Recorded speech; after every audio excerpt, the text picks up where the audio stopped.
Yeah, so hello everyone, Hitesh here, and today we're gonna talk about the new released movie called Ant-Man and the Wasp: Quantumania। 2023 में इस movie को मैंने first day first show enjoy किया और ढेर सारे spoilers के साथ वापस लौट आया हूँ आप लोगों के सामने। तो अगर जिसे भी स्पॉयलर्स नहीं देखने हैं तो मेरे रिव्यू को देख लीजिएगा, जहां पर मैंने स्टोरी के बारे में कुछ रिवील नहीं किया है लेकिन इंपॉर्टेंट फैक्टर्स जरूर एक्सप्लेन किए हैं। और जो लोग कंप्लीट स्टोरी लाइन देखने आए हैं तो उनके लिए मोस्ट वेलकम। इस कहानी को शुरू करने से पहले मेरी वही पुरानी घिसी पिटी लाइन कि अभी तक मैं टोटल MCU यानी कि मार्वल सिनेमैटिक यूनिवर्स की 0 से लेकर 30 यानी कि 30 मूवीज को ऑलरेडी HD क्लिप्स के साथ एक्सप्लेन कर चुका हूं। और अगर आपने उनमें से किसी भी मूवी को नहीं देखा तो एज यूजुअल उन वीडियोस का लिंक आपको इस वीडियो के डिस्क्रिप्शन में मिल जाएगा, जहां से जाकर आप उन सभी मार्वल की बेहतरीन मूवीज को चेकआउट कर सकते हैं। कुछ लोग जो मुझसे काफी सालों से जुड़े हुए हैं, जिन्होंने मेरी प्रीवियस वीडियोस को देखा है, तो वो इन बातों को समझ सकते हैं। लेकिन जो फर्स्ट टाइम इस चैनल पर अपने दर्शन दे रहे हैं और हर बार कमेंट सेक्शन में ही कमेंट करते रहते हैं कि भैया आयरन मैन की मूवी लेके आओ, सर स्पाइडरमैन की मूवी लेके आओ, तो यार एक बार जाके चेकआउट करो, चैनल के प्लेलिस्ट सेक्शन में जाओ, क्लिक करो, वहां पर MCU की सीरीज पर क्लिक करो, तब जाके पता चलेगा ना कि कौन कौन सी मूवीज ऑलरेडी आ चुकी है। खैर वो सब तो नए बच्चे हैं, उन्हें समझाने से क्या ही फायदा, मगर आप तो इंटेलिजेंट और होशियार हैं। So now without wasting any time चलिए आते हैं इस कहानी की मेन स्टोरी लाइन की तरफ, जहां हमें दिखाया जाता है कहानी का वो वक्त जब 30 सालों के लिए जेनेट वैन डाइन एक मिशन के चलते अपने आप को इतना छोटा बना लेती है कि सीधा क्वांटम रियल में पहुंच जाती है। और यहाँ उसके सामने कुछ ऐसे क्रीचर्स आते हैं जो कि उसने और हमने पहले जिंदगी में कभी नहीं देखे थे। हालांकि कुछ को तो वो निपटा देती है, मगर एक वक्त ऐसा आता है जब उस पर वो भारी पड़ने लगते हैं। लेकिन तभी एक शख्स आकर उसकी मदद करता है और वो होता है कैंग द कॉन्करर। जिसके बाद सीन ही कट हो जाता है और हमें दिखाया जाता है स्कॉट लैंग, जो कि प्रेजेंट टाइम में बीइंग अ सुपर हीरो पूरे शहर के अंदर फेमस हो चुका था।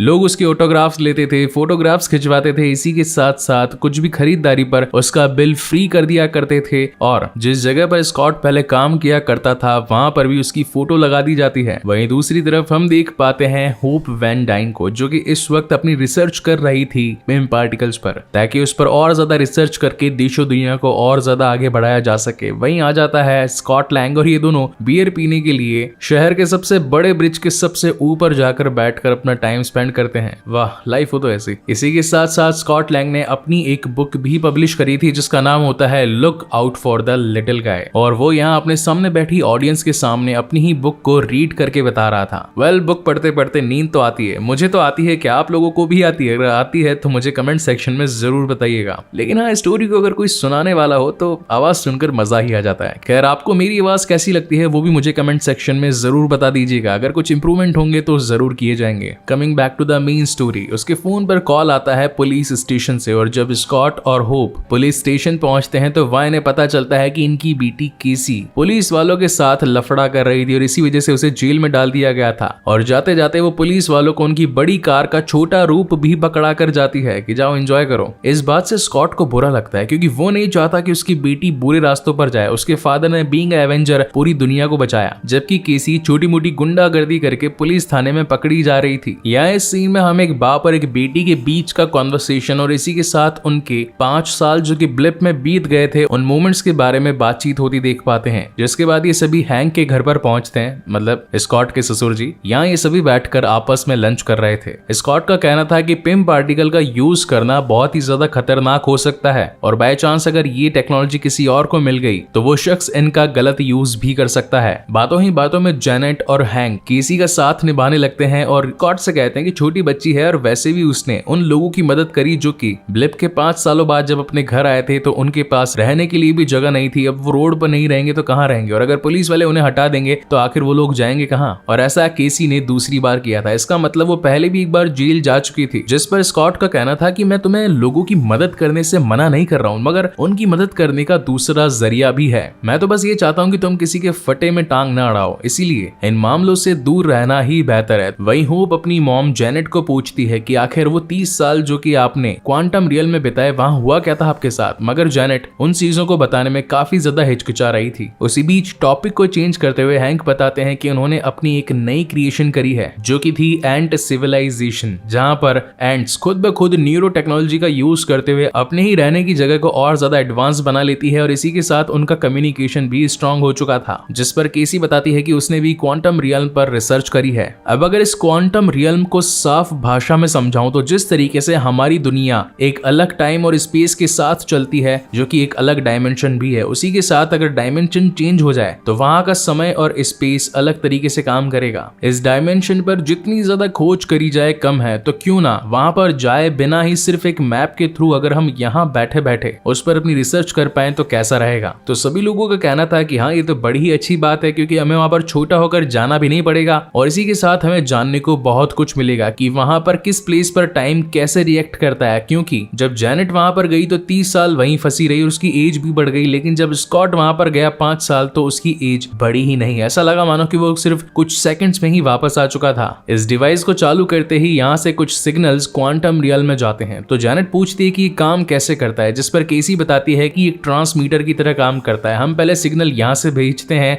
वहां जाकर ये डेटा प्रोसेस होता है और फिर वहां से रिप्लाई आता है, जिस पर जेनेट इस मशीन को हैंड टू हैंड बंद कर देने के बारे में कहती है, क्योंकि वो नहीं चाहती कि वहां जो शख्स है उसे इस दुनिया की कोई भी इंफॉर्मेशन मिले। लेकिन जब तक ये उस मशीन को बंद कर पाते, उनका मैसेज क्वांटम रियल में जा चुका था। और फिर क्या होना था, फिर तो पूरी की पूरी डिवाइस हिलने लगती है, उसके अंदर से रोशनी आती है और वो एक मैग्नेट की तरह हर चीज को अपने अंदर खींचने लगती है और इसी के अंदर ये चारों भी फंस जाते हैं। और काफी देर तक क्वांटम रियल में गिरने के बाद में इन सभी की लोकेशन अलग अलग हो जाती है। जहाँ एक तरफ केसी और स्कॉट होते हैं, वहीं दूसरी ओर जेनेट, हैंक और होप होते हैं। ये सभी अपना रास्ता भटक चुके थे। इसी बीच जब स्कॉट अपनी बाकी बची फैमिली को ढूंढने के लिए आगे बढ़ता है तो वहीं की सिविलाइजेशन, यानी कि जिसे कि क्वांटम सिविलाइजेशन भी कहा जाता है, उनके पीछे पड़ जाती है और इन दोनों को ही कैद कर लिया जाता है। वहीं जेनेट, जो कि यहाँ पर अपने 30 साल बिता चुकी थी, उसे पता था कि कब किस वक्त क्या और कैसे करना है, इसीलिए वो हर मुसीबत से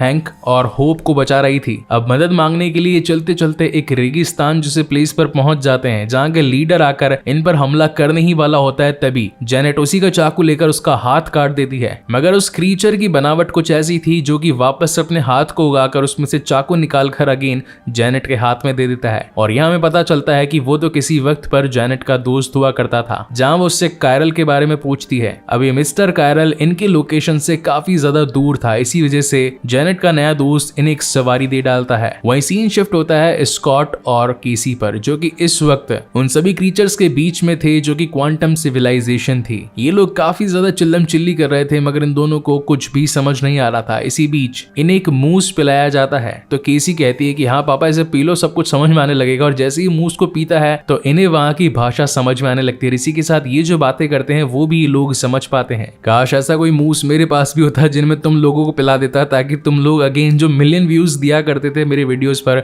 वो वापस से ला कर दे दो। क्योंकि बढ़िया क्वालिटी और वॉइस और एडिटिंग होने के बावजूद भी मिलियन सब्सक्राइबर चैनल पर सिर्फ 5-6 हजार व्यूज आते हैं यार। खैर, इससे रिलेटेड और भी बातें अगर यही बताने लगूंगा तो स्टोरी को बीच में ही छोड़कर चले जाओगे, तो इसलिए वो सारी बातें बाद में करेंगे। Coming back to the main story, यहाँ जेनेट एक मार्केट में पहुंचती है जहां पर इसे एक दरवाजा दिखाई पड़ता है। उस दरवाजे पर कुछ खुफिया कोड जब लगाए जाते हैं तो इन्हें एक बार में एंट्रेंस मिल जाती है। उस बार में भी वो मूस ऑर्डर करते हैं और जैसे ही हैंक और होप उस मूस को पीते हैं तो वो भी वहां के लोगों की लैंग्वेज समझने लगते हैं। इसी बीच जेनेट अपने खास आदमी से बात करवा करके कायरल को यहाँ बुलवाती है और तब एक बड़े से स्पेसशिप में एंट्री लेते हुए कायरल महाराज नीचे आते हैं, जो कि बताते हैं कि अब मैं यहाँ का लॉर्ड कहलाता हूँ, तो मुझे लॉर्ड कायरल भी कह सकती हो। खैर, तुम यहाँ पर आई हो और तुम्हारे साथ 2 लोग और भी आए हैं और इसकी खबर उसे है, उसे यानी कि कैंग द कॉन्करर को। कायरल का उससे कहना था कि यार जो वो चाहता है उसे दे दो, क्योंकि वो अपनी बातें हर किसी से मनवा ही लेता है, उसे अपनी बातें मनवाना बहुत ही अच्छे तरीके से आता है। वेल, इन दोनों की फ्रेंडली टॉक को देखते हुए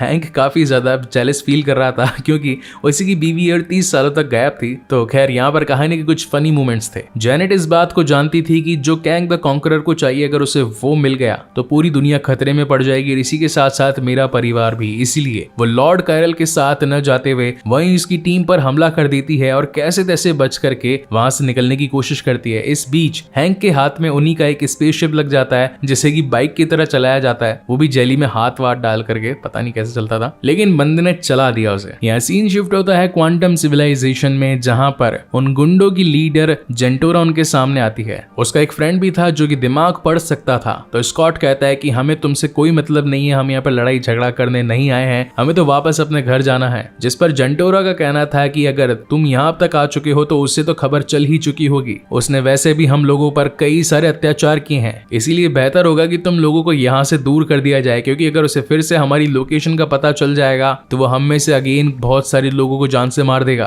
और बस जेंटोरा का इतना कहना ही था कि तभी एक दूसरा दुश्मन आकर इन पर हमला कर देता है, जिसका नाम था mechanised organised design only for killing, यानी कि मॉडॉक। और ये भाई साहब होते फर्स्ट मूवी से डैरन क्रॉफ्ट, वही शख्स जो कि येलो जैकेट बनकर आया था, जिसने हैंक पिंग इस टेक्नोलॉजी को चलाने की कोशिश करी थी और स्कॉट लैंग का सामना भी किया था। खैर अब उसके पास में ज्यादा पावर्स आ चुकी थी और वो ज्यादा एडवांस भी हो चुका था, क्योंकि कैंग द कॉन्करर ने उसके पूरे शरीर को ही बदल दिया था। वहीं सीन शिफ्ट होता है जेनेट पर, जो कि रास्ते में जाते वक्त हैंक को अपनी सच्चाई बताती है कि उन 30 सालों में जब वो यहाँ फंसी हुई थी तो एक बार उसने कैंग की जान बचाई थी। उसका स्पेसशिप यहाँ आकर गिर चुका था और वो खराब हो चुका था। उसके अंदर एक क्रिस्टल ऑर्ब था जो कि न्यूरोकाइनेटिक पावर से चलता था। ये दोनों काफी सालों तक मेहनत करते हैं उस न्यूरोकाइनेटिक पावर को रिचार्ज करने की, ताकि अगर वो कोर रिचार्ज हो गया तो अपने स्पेसशिप में बैठकर कैंग यहाँ से निकल सकता था। जेनेट का कहना था कि कई साल उसने यहाँ पर वेस्ट कर दिए, उसने अपनी छोटी बेटी होप को देखा ही नहीं। जिस पर कैंग का कहना था कि अगर मेरी मशीन रिपेयर हो गई तो मैं तुम्हें तुम्हारी ही वक्त में वापस भेज दूंगा, जहाँ पर तुम अपने बीते लम्हों को फिर से बिता सकती हो। जिसे सुनकर जेनेट काफी खुश हो जाती है और उसकी पूरी दिल से हेल्प करने में लग जाती है। और एक मोमेंट ऐसा आता है जब ये उस क्रिस्टल ऑर्ब को रिचार्ज कर देते हैं, जिसके अंदर न्यूरोकाइनेटिक पावर थी। कैंग के इस स्पेसशिप में कोई भी कंट्रोल्स नहीं थे, क्योंकि ये शिप उसके दिमाग से चलता था। और जैसे ही जेनेट उस डिवाइस को छूती है तो वो कैंग की यादों को देख पाती है, जहां पर कैंग ने कैसे बाकी यूनिवर्सेस को तबाह कर दिया और हो सकता है कि उसका अगला निशाना पृथ्वी ही हो। इस वजह से जेनेट घबरा जाती है और उसके इस डिवाइस में से उस क्रिस्टल ऑर्ब को निकाल देती है। कैंग को बहुत ज्यादा गुस्सा आ जाता है और वो अपने उस डिवाइस यानी कि क्रिस्टल ऑर्ब को वापस पाने की कोशिश करता है, लेकिन वो कहीं बाकी यूनिवर्सेस को तबाह ना कर दे। इसीलिए जेनेट अपने पिम पार्टिकल्स का यूज करके उसके कोर को बहुत ही ज्यादा बड़ा कर देती है और फिर उससे बचने के लिए पूरे क्वांटम रियल में इधर उधर छिपती फिरती है। यहाँ सीन शिफ्ट होता है स्कॉट और केसी पर, जिससे मिलने के लिए अब खुद कैंग आया था। वो बताता है कि उसने अपने कई साल इस क्वांटम रियल में ही वेस्ट कर दिए। उसका यहाँ से निकलना बहुत ही ज्यादा इंपॉर्टेंट है। उसके दुश्मनों ने उसे यहाँ फेंक दिया, जो कि थे उसके खुद ही के वेरिएंट्स, और वो उससे डरते भी थे। इतने साल यहाँ रहने के बाद में कैंग ने अपनी इस सजा को ही अपनी सल्तनत बना दिया। उसने अपनी पावर्स को यहाँ के लोगों में बांटा और फिर एक बड़ी सिविलाइजेशन तैयार करी, जिसे कि ब्लू ग्रुप भी कहा जाता है। इस क्वांटम रियल्म से बाहर निकलने के लिए उसे अपने कोर को वापस पाना था, जो कि इस वक्त साइज में बहुत ही ज्यादा बड़ा था और इसे छोटा किया जा सकता था सिर्फ और सिर्फ पिम पार्टिकल की मदद से।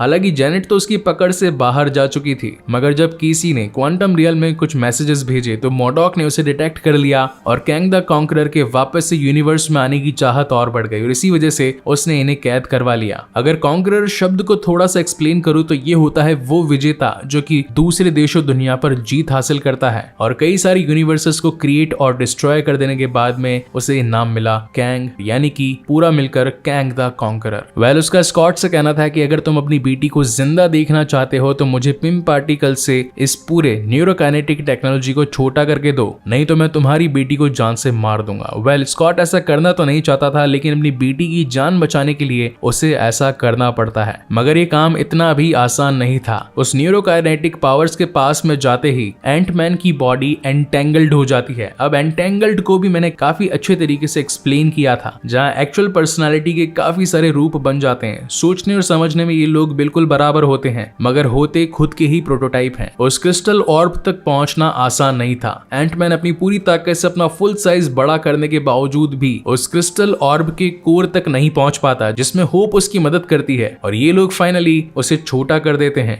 अब यहाँ कहानी में उस क्रिस्टल ऑर्ब को पाने के लिए एक धमाधम मस्त फाइट होती है। बढ़िया सीजीआई और वीएफएक्स का यूज किया गया है। पर्सनली कहूं तो ये फाइट मुझे बहुत ही ज्यादा पसंद आई और जब इसका 1080p प्रिंट आएगा या फिर इसे 4K रेजोल्यूशन में जब मैं एक्सप्लेन करूंगा तो ये सब कुछ देखकर आपकी आंखें खुश हो जाएगी। खैर आधे घंटे से भी ज्यादा चलने वाली इस फाइट को मैं ज्यादा तो एक्सप्लेन करूंगा नहीं, क्योंकि इसका मजा तो सिर्फ और सिर्फ इसे देख कर ही आएगा। So direct coming on the conclusion, Kang the conqueror की आर्मी बहुत ही ज्यादा बड़ी थी और ये सभी लोग अपने घुटने टेक चुके थे, लेकिन तभी इन सभी की मदद करने के लिए हैंक की वो चींटियां आ जाती है जो कि हमने शुरुआत में बॉक्स में देखी थी, जो कि न्यूरो सिविलाइजेशन पर काम कर रही थी। जब डिवाइस के खुल जाने पर ये सभी उसमें खिंचकर जा रहे थे तो ये चींटियां भी यहाँ पर पहुंच चुकी थी, लेकिन जिस जगह पर ये पहुंची थी वहां पर ये कुछ ही समय में हजारों साल बिता कर आई, जहां पर ये अपने आप से मेंटली और फिजिकली डेवलप हो गई। इसी के साथ साथ हम व्यूअर्स को ये भी पता चलता है कि उनकी मदद करने के लिए हैंक ने इन चींटियों को नहीं ढूंढा, बल्कि चींटियों ने हैंक के यहाँ पर होने पर उसे ही ढूंढ लिया, क्योंकि इन चींटियों का तो पिता परमात्मा हैंक ही था। खैर, यहाँ पर अगेन बहुत तगड़ी फाइट होती है और ये सभी चींटियां मिलकर कैंग द कॉन्करर की कंक्रीट अलग अलग कर देती है। इसी बीच मॉडॉक भी होता है जो कि केसी के साथ फाइट कर रहा था, लेकिन केसी से समझाती है कि चंपू मत बनो, असली सुपर हीरो बनो, और वो भी एंड में एक एवेंजर की मौत मरता है। अब ये कैंग द कॉन्करर है, इतना बड़ा विलन है तो एकदम से तो मरेगा नहीं। तो जिस वक्त न्यूरोकाइनेटिक पावर्स का यूज करते हुए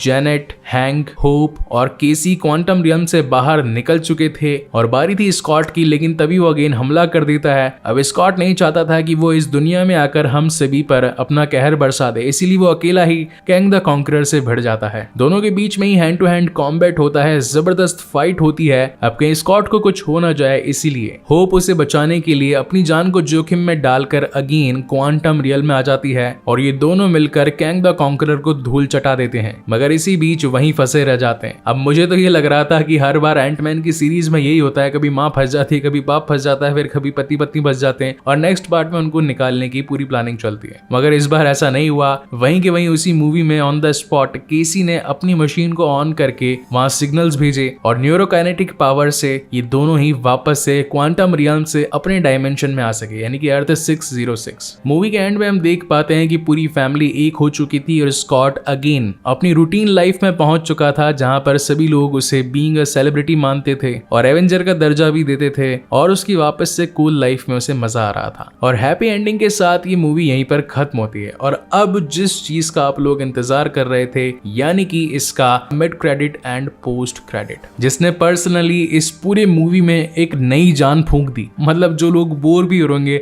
इसे देख लेने के बाद में, तो उनका दिमाग खुल गया होगा और जाते जाते कुछ तो उन्हें स्पेशल मिला होगा। तो वो ये था कि मिड क्रेडिट सीन में हम देख पाते हैं कैंग द कॉन्करर के अलग अलग वेरिएंट्स जो कि अलग अलग डायमेंशंस में रहते थे और उनके यूनिवर्सेस कहीं तबाह ना हो जाए, इसीलिए उन्होंने कैंग को क्वांटम रियल्म में ही फंसा दिया था। लेकिन उनके सामने अब सबसे बड़ी चुनौती ये थी कि इस एंट फैमिली के सामने मल्टीवर्स का कॉन्सेप्ट क्लियर हो चुका था और अब कहीं उन्हीं के वेरिएंट्स पर खतरा ना आ जाए, इसलिए ये सब लोग अब मिलकर इस एंट फैमिली को खत्म करेंगे। तो ये तो था मिड क्रेडिट सीन और अब आते हैं पोस्ट क्रेडिट सीन में, जहां हम देख पाते हैं लोकी और मोरबियस को, जो कि इस वक्त एक शो एंजॉय कर रहे थे और वहां इन्हें दिखाई पड़ता है कैंग द कॉन्करर का एक वेरिएंट, यानी कि अगेन TVA की शुरुआत होगी और फिर लोकी हमारे सामने आएगा सीजन 2 को लेकर के। सो ये था गाइस इस मूवी का एक एक्सप्लेनेशन। आई होप कि आपको ये वीडियो पसंद आया हो और अगर पसंद आया हो तो इसे लाइक, कमेंट और शेयर जरूर कीजिएगा और अगर पहली बार इस चैनल पर आए हैं तो इसे सब्सक्राइब जरूर कीजिएगा, क्योंकि अब आगे मैं इन मिड क्रेडिट और एंड क्रेडिट सीन्स पर एक एक्सप्लेनेशन वीडियो लेकर आने वाला हूं। सो तब तक के लिए keep watching and stay safe and again thank you very much for watching this video. मिलते हैं अगले वीडियो में।